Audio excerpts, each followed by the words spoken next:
Good evening, my dear brothers and sisters. Today is March the 6th, 2009. We are having our regular meditation class. How are you today? A lot of snow and cold, windy.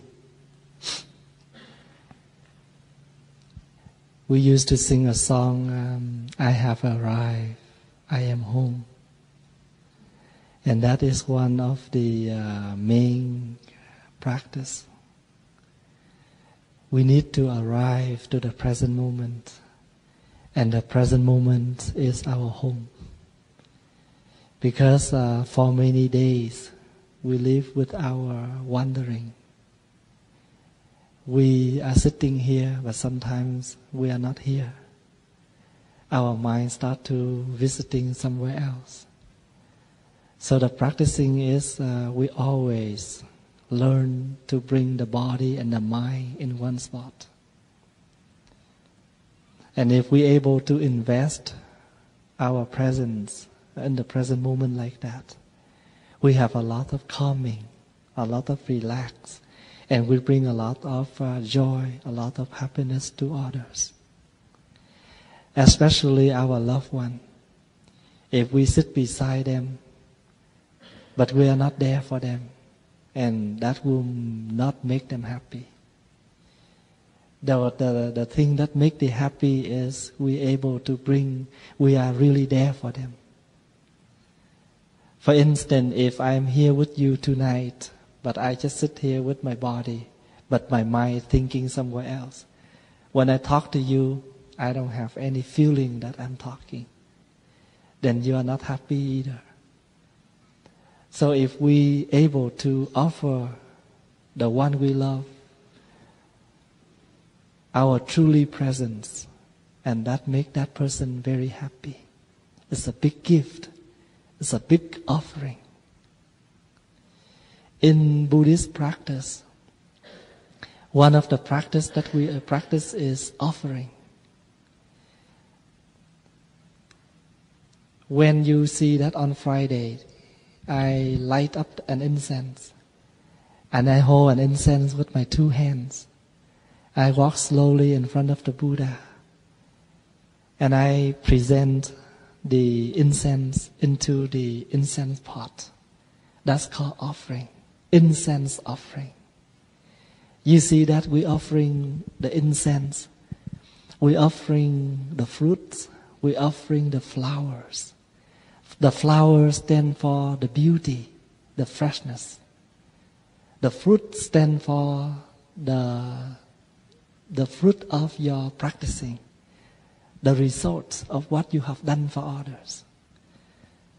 So when you're offering the fruits to the Buddha, it is remind that you always make a vow to yourself that you will do your best as a good fruit, as a good result, so you can offer to your loved one. So offering to the Buddha, the same meaning as you offering to your loved one. The fruit, the flowers, the incense, the light. You're offering your freshness. You're offering your fruit of working. You're offering the insight, your understanding. You're offering your morality, your practicing. Do you understand the offering? So when we offering the incense to the Buddha, the flowers to the Buddha, the fruits to the Buddha, the light, all of that is also stand for we are offering all of the most beauty as who we are to the one we love. Last 2 weeks we have learned Buddha is not the only one person. Buddha is not the statue, but Buddha is all people around us. Because every one of us, we are the Buddha, because we have the Buddha's nature. Buddha means we're able to live with our awareness. The one who have the capacity to dwell in the present moment. The one who able to bring the joy, the happiness to themselves and to the others. So based on the practicing of the respecting, we respect all Buddhas. That means every people around us, we respect. Even the bell, the book holder, the cushion, the mat, everything, every single thing we use in our daily life, they are all Buddhas. With humans who have feelings, we respect them. With the things we use, we also need to respect. Because if we don't respect them, we cannot use them again. Let's say if I invite the bell without mindfulness, I may break the bell, and next time I don't have the bell to reuse. So with a material, a thing, we need to respect. The same as we respect the Buddha, we need to use them properly. Every single thing in this universe, every single thing that we use in our daily life, if we don't use them carefully, with our care, with our attention, how can we keep them? How can we continue to use them? So as the Bodhisattva practice, respect all Buddhas. That is the meaning of that. Respect human. We don't need to say that is a bad person, that's a good person. We don't need that yet. Because if they're still a human, we respect. What they do is the next thing we discuss. But we need to respect them first. And if you want to transform someone, you don't respect them, how can you transform? You want to change that person to become a better person. But you don't respect that person, as a Buddha. They don't feel our appreciation, then how can we get close to them? In order to transform them, in order to help them. So we want to help them, first we have to accept, this is a person I respect. So even a person who come here, or you meet on the street, we still say hello on the person who passed by. Then if we see each other in the community, there's nothing wrong, there's nothing weird that we're unable to join the hands and bow to each other. We respect each other. So when you see a monastic, you join your hands, you bow. You respect a monastic because the monastic is here, still here for you to come, to see them, to meet them, to practice with them. And the monastic also join their hands and bow to you because they appreciate your presence. You come here to practice with them. And in our practice, we are practicing offering. There are 3 ways that we can offer. First, we offer the material life, the goods or the wealth, like money, clothes, food. We can give that within our capacity. The second thing you can give, what we call the giving of the Dharma. That means we give the teaching, the encouragement words, the support. Like every Friday when you come here, I am practicing giving the teaching, giving the Dharma. But are you giving the Dharma too? Yes, you are. Because the way you sit beautifully is already a Dhamma talk. Because Dhamma talk doesn't mean when you can hear the sound. That's called a talk. The talk can be your practice. Because your practicing is more reality. It's more worth. Sometimes it's more worth than the words. But we can give them in 3 ways. By words, by practice, and by thinking. You can teach your children by 3 ways. Teaching, like explaining to them why they don't do this, what they need to do. We can teach our children by how we live in our daily life. Sometimes it's small, but if we are not careful, we may teach our children to be lie. For instance, we look at the calling display on the telephone. We don't like that person. We tell our kid to pick up the phone and say, "Mom is not here." It's very simple, easy. But in some way, we do that, more than once. We indirectly, we teach, or directly, we teach our children to lie. Sometimes in life, things very small. We don't pay attention. But by that way, we teach them the wrong way. What we can do if we don't feel comfortable to talk with that person, we don't need to pick up the phone. If we are not ready in that moment to talk to that person, we can wait another time. Maybe at this moment we upset with that person. So if we hear that person, we may continue to explore our upset, our anger. So what we can do, we don't need to pick up the phone. Or if we ask our child to pick up the phone, just say that Mom is here, but she is busy. But we don't teach that. Tell them that Mom is not home. Actually, you are home. They will question. How come Mom is home, but Mom tell me to say Mom is not home? But they will question. So the Dharma, teaching the Dharma is that way. You can teach by the words. You can teach by your action. You can teach by your thought. I have many couples. They are very skillful in their daily teaching to the children.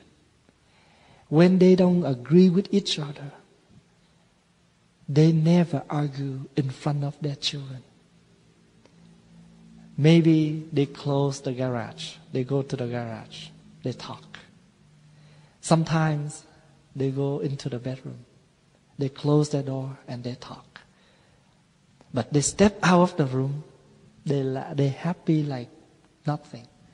They never teach the children the angry face, the heavy words that Mom and Dad spray to each other. We must be careful about that. Sometimes we offer that person, we give to that person a very full material life. But we never, ever talk to that person in a pleasure way. They may have a lot of good food to eat. They may wear luxury clothes, expensive clothes. But deep inside of their hearts, they hurt, they pain, they suffer.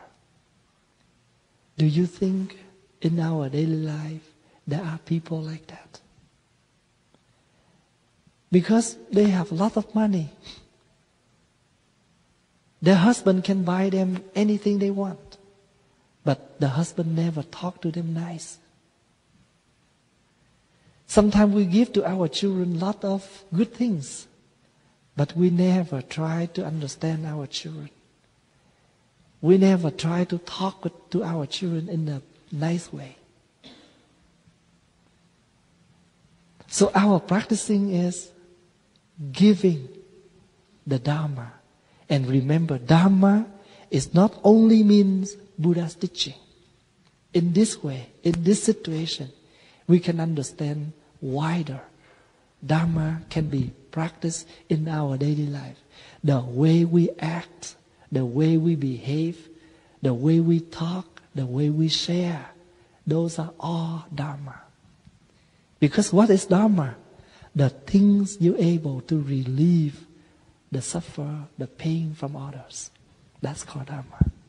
Sometimes your talk does not relate to Buddhism at all, but your words able to relieve the suffer from others. That also can call Dharma. So Dharma, you can meet Dharma in every corner of the universe.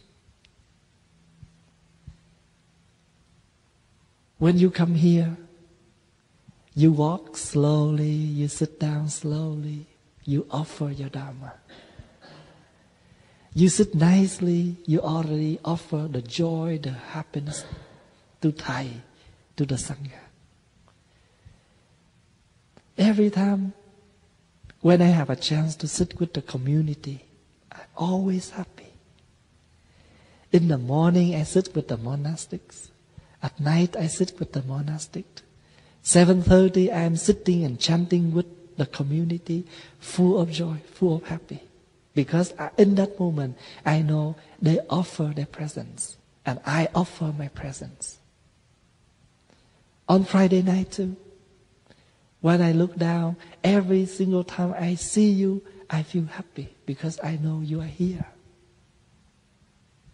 You are here in the present moment, and I am here for you. You are here for me. So you can offer in 3 ways. The wealth, that means within your capacity, you can give anything you can. You can, if you don't have any, you can give your words, your encouragement, your support. The third thing, the giving of fearlessness. In us, every one of us, we have the seed of fear, the seed of frighten. What we fear? We are afraid to be poor. We are afraid that we have no love. We are afraid to be sick. We are afraid to be die. We have a lot of fear in us. And if someone come to us, sit with us, embrace us, automatically that person relieve or reduce the fear in us. It's the same as when a child, they have a nightmare. They scream. As a mother, as a father, as an adult, we can come and embrace them. Don't worry, honey, I'm here, don't worry. Just a nightmare. When they open their eyes, they see you, they feel safe. They lie down and sleep again. And sometimes in life, we are like a child like that. There's something happen to us suddenly, make us fear, make us frightened, threaten us. We don't know what to do. We feel that we are facing to the end, to the foot of the wall. But very luckily, someone come and hold our hands and take it away from that. In life, we have a lot of chances like that.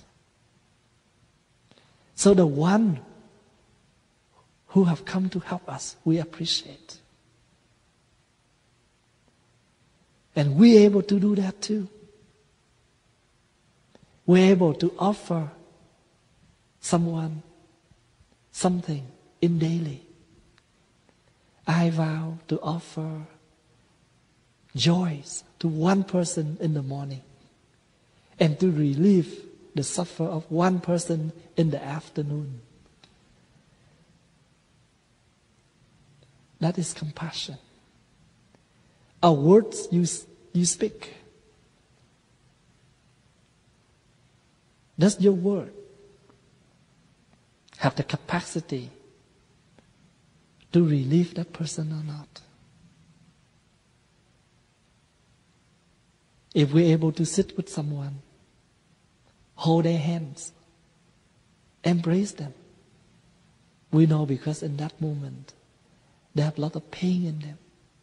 If we're able to help them to reduce the pain, we already practicing generosity, giving. Every day, I receive few emails. In each email, they share some of their pain. I don't know who they are. We never meet. We never met. But when they listen to my talk through the CDs, and they feel that they want to share this to Thai, they send an email. Or sometimes they call. And some emails, this is what they say at the end. Thai, you don't have to reply me if you don't have time. As long as I know you have read my email. Because they know that this is the person they trust. Every single thing in their mind, in their heart, they wrote it down. And they sent to that person. They relieve. So, in Buddhism, we have the Bodhisattva called 1,000 hands, 1,000 eyes. Bodhisattva. Thiên Thủ, Thiên Nhãn. You will say, amazing, that's weird. How can a person have 1,000 hands, 1,000 eyes? Yes, we have that. The eyes stand for understanding. The hands stand for your support. You look at each of the situation, you understand each of the situation, you can give your hand to support. There's nothing that we're unable to do. We only have 2 hands, but we can make 1,000 things for others. We only have 2 eyes, but we can look at 1,000 situations in order to help. Why not? Every day, I have like 10 or 20 situations for my practicing, for my meditation on. Because each of them come to me, they have different background, different situation. Whenever they come, I give my different hand to support. So that's why we light up the incense, the lights. Medicine Buddha. We are the medicine Buddha. Because we know different kind of disease, different kind of sickness. We can give different kind of pills, different kind of medicines. Maybe sometimes same pills, same medicine, but you give different dose because different age, different health, different body, different dose. It is not something we're unable to do. We're able to become the Bodhisattva with 1,000 hands, with 1,000 eyes. No problem. Nothing can obstacle, nothing will prevent us that. So every day we recite Thiên Thủ, Thiên Nhãn, Vô Ngại Đại Bi. Vô Ngại Đại Bi means because of your compassionate, nothing can prevent you to look at others with your compassion eyes. Nothing can prevent you to helping people with your compassion hands, with your supporting hands. Tam Đà La Ni. You can embrace them all with your true compassion heart. Every day we recite that. There's a mantra, there's a recitation about the compassion, what we call the great compassion mantra. The true words of the compassion Bodhisattva. And what is that? At the very beginning of that sutra, it's starting like that. Thiên Thủ, Thiên Nhãn, Vô Ngại Đại Bi, Tam Đà La Ni. 1,000 hands, 1,000 eyes. There's nothing can prevent a compassion heart. Once you have a love for someone, you can do anything for that person. When you have a love for your child, even they sick, you can sit there day by day, night by night to take care for your child. Nothing can prevent the mother embrace the child with their wholeheartedly, with their love.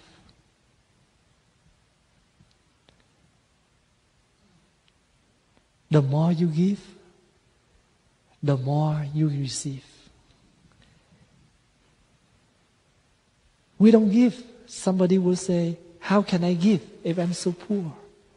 Yes, we are poor, but we know how to give within our poor situation, with our poor capacity. I have $10. I give $1. It's the same as that person have $100, they give $10. The practicing is we give our heart, our love, along with our generosity, with our donation. That's why at the donation box, we write the two words, tùy hỷ. Happy along with what you give. You cultivate your mind of giving along with what you give. It's worth because of your mind, of your practice, not on the amount you give. Of course, they accept any amount of donation. Like when they send us a letter from the charity. They have a few boxes, $25, $35, $50, any amount. Whatever you have. The point is, you are thinking about that. You are thinking about Him. There are a lot of small things, but that nourished me a lot from the children. When they go to school, sometimes they draw me a picture, a Buddha, a flower, but they say from David to Thai. And they bring it home, they wait until Sunday, they bring to the temple, they give it to me. I valuable them. I have them all, I save them all. Even a small note from the kids. But I know that when they write it, they have thought about Thai. And I used to say, I will keep this. I wait until they getting older. When they grow up, I will show them. This morning, I received a phone call from one of my students. We lost the contact. 15 years. She left Edmonton when she was only about 7 or 8. But now she is 20. She still can speak Vietnamese so well. She still can remember Thai. And when I talk to her, I say, do you remember when you are small, you come to the temple, how do I play with you? Yeah, I remember. Thai bring me to room and show me the books, give me candies. That nourish enough. That's an offering. So sometimes as a mother, as a father, we don't need a big offering. Just how our children behave to us. They act us. It's a big gift. As a husband, as a wife, what they need, not the material, your true love, your true presence, your words, your act, your behavior. So as a Bodhisattva, they vow to offering to all Buddhas. They vow to make a big offering. And remember, there are many ways for us to offer. You don't see, look like you are not giving any donation, but you do offer. You offer your time, your energy, your effort.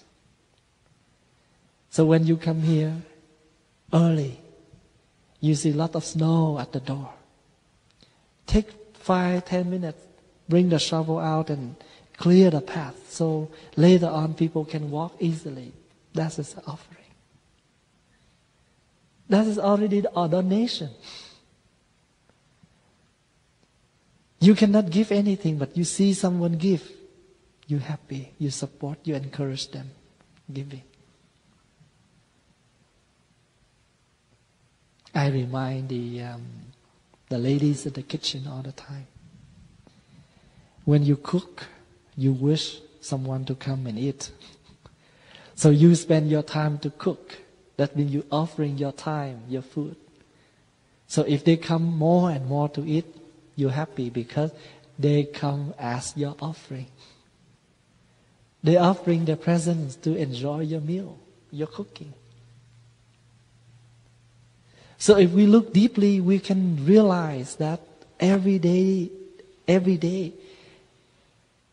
we can receive a lot of offering from others. And we also do our offering to others too.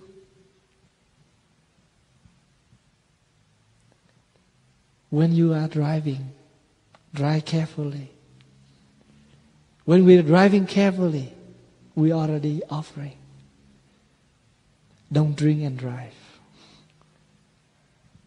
We bring the safety to order. It is already an offering. Sometimes you have nothing to offer, but you never take anything from others. It's already making beneficial to others. You don't give. You have nothing to give. But as long as you don't steal. You don't steal. It's already making beneficial to others. You already practice. Right? You cannot make people happy, but please don't make them suffer. You don't make them laugh, but just keep them as normal. It's good. Sometimes you cannot make them laugh, but on the other way, you make them angry. One day my student, the youngest one now, he came home and said, Thai, today I'm a good student. I make my teacher happy. And I say, yeah, not only your teacher, but Thai is also happy too. Very small thing you do, but you can make a lot of people happy. Sometimes we say, they are children, they are kids, they don't know anything, they cannot do anything. How do we know that? It's not really true. Every single time when you come to the temple in weekday, you ring the bell, the novices will come and open the door. Because they run very fast. So don't underestimate them. You say they don't do anything, they do. They offer you a lot of joy. So of course sometimes, they create problems, but their presence always gives us joys and happiness. Because they are kids. They always give us a lot of innocence from them. So how we offer? We offer by practicing according to the Buddha's teaching. I told my kids, my students, you don't have to do anything big. All you need to do is follow your schedule. Do things as Thai ask. It's an offering to Thai. You live in such a way that you can create more brotherhood each day. That's an offering for Thai.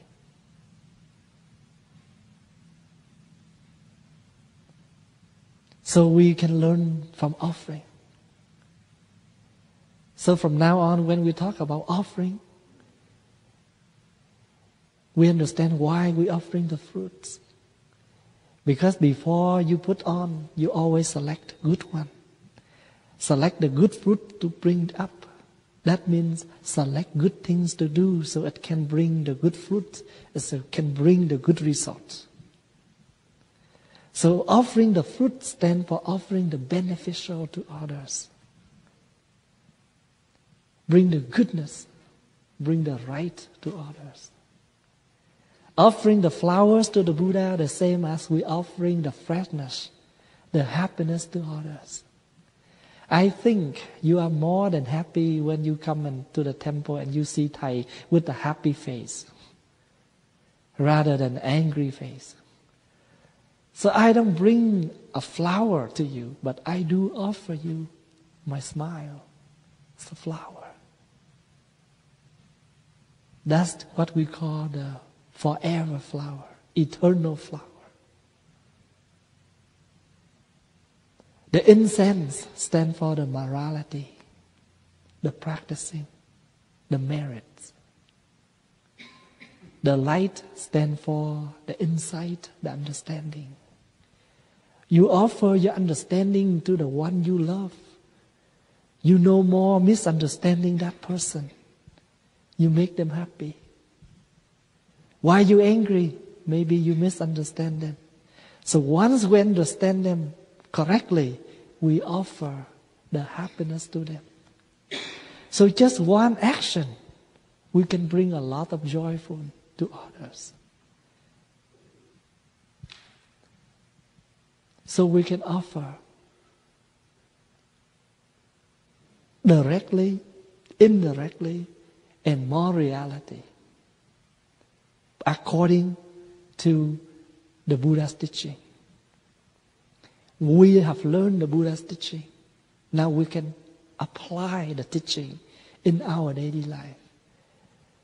Let's say that the 5 mindfulness trainings that we just read, aware of the suffering caused by killing. I vow to cultivate my loving kindness, not to kill, not to let others kill, not to condone any act of killing. I will find any way for my living by choosing some job, some career that do not hurt the people, the minerals, the animals. Is that an offering? It is an offering. You're offering the peace, the happiness, not only for yourself, for your family, but you also offering the peace, the joy for the society. You reduce the percentage of the criminal, of the crimes in the society. Aware of the suffering caused by exploitation, I vow to cultivate my generosity by sharing my time, my effort to others. I vow to not to take anything that belong to others. You don't offer yet, but please don't take. That's already invest the harmony, the peace to the society. So each of us, we have to ask ourselves, am I a peacemaker? Yes, we are. How? Don't wait until we get enlightenment and become the Buddha in order to do that. We have 1,000 hands, we have 1,000 eyes. We can do in our capacity. We can offer that easily.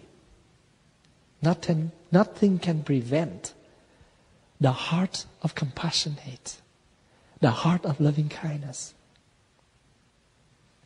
That's why we praising the Avalokiteshvara, Wangam Bồ-Tát. This Bodhisattva have the power to go everywhere, every universe, freely. Liberation. Nothing can prevent her. What does that mean? The heart of loving, the heart of compassionate can travel anywhere. It's not limited only in temples or in churches or in one particular practice center, but everywhere. Your heart can go anywhere. For instance, I never back to Vietnam yet, since after I left Vietnam. It's 23 years already. But when we hear there is a flood at that city, there's a disaster at that place, there is something wrong, we send our donation there. Nothing can prevent the heart of compassionate. Can you see that?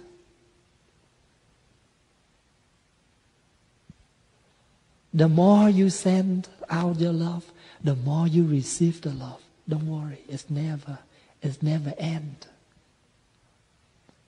The Buddha gave an example. There's a main candle. You bring thousands of candles. You come and light from that main one. Not because of that 1,000 light up and you reduce the flame of this candle. Stay the same. Can you see that example from the Buddha? Your compassion heart, you give out, never reduce. It's give more. The same as your understanding that you give to others. I have $1, I give it to you. You have $1, you give it to me. Forever, each of us just have $1. But what I know, I share with you.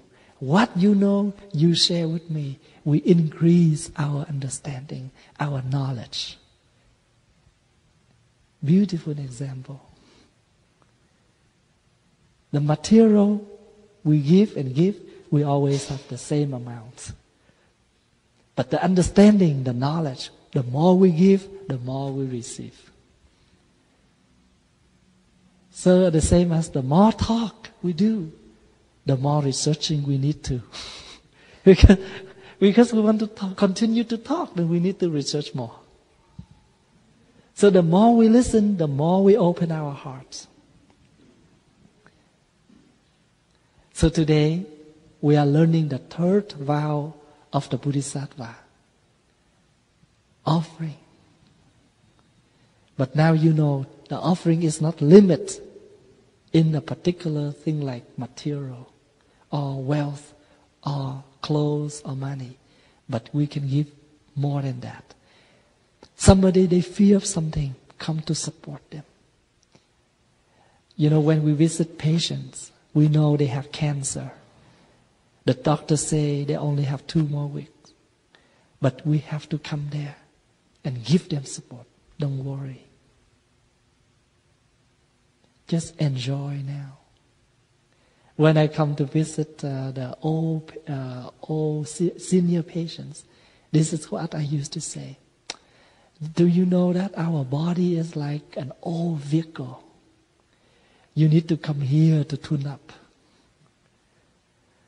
So don't worry, just relax your mind, your body. Let the doctor and the nurses do whatever they want, because you know that they are tuning up your car, your old vehicle. After a major tune-up, you can drive your car again, your vehicle again. So we know they will come to that point. But why we need to create more fear, more frighten to them? Just give them the energy of living. They living one day of happiness better than 2 weeks or 2 months in fear, in frighten. So the Buddha said, if our day, just a day, would meaningful, better than 100 years meaninglessly. We live, but we cannot bring any beneficial to others. We must live for the sake of others. we are nothing. We come here with nothing. Then we will leave this world with nothing. But during the time we depart, we will do something. Life is that. The purpose of living is to die. But from living to death, what do we do? We cannot save anything to bring along with us. But we can create something for the person. The same as we sit on a bus. When we get off our space, our seat, someone will come and sit. Don't lose anywhere. We are like a traveler, a passenger, temporary travel. We will leave the seat and let that seat for someone else. No attachment. We offer, but we don't see we offer anything. We do a lot of things for others, but we never attach what we do. That is the great offering. I do a lot of things for the community, but I never count. That's why I receive their love always. But if I count, I did this for you, I did that for you, then next time when they do something for me, they also will count. Because the life is cause and effect. What you create, you receive it. Things go around, will come back. I hope you enjoy your weekend and see you next week. And I think we have a mindfulness day on March 21st, isn't it? Yeah. So we have we already have the registration forms downstairs. So just to help the ladies, the nuns in the kitchen to prepare lunch for us, we need the number. Thank you for your listening, your attention tonight. I hope you practicing well so you can create and bring more peace and joys to offer for your daily life and for your loved one. Thank you.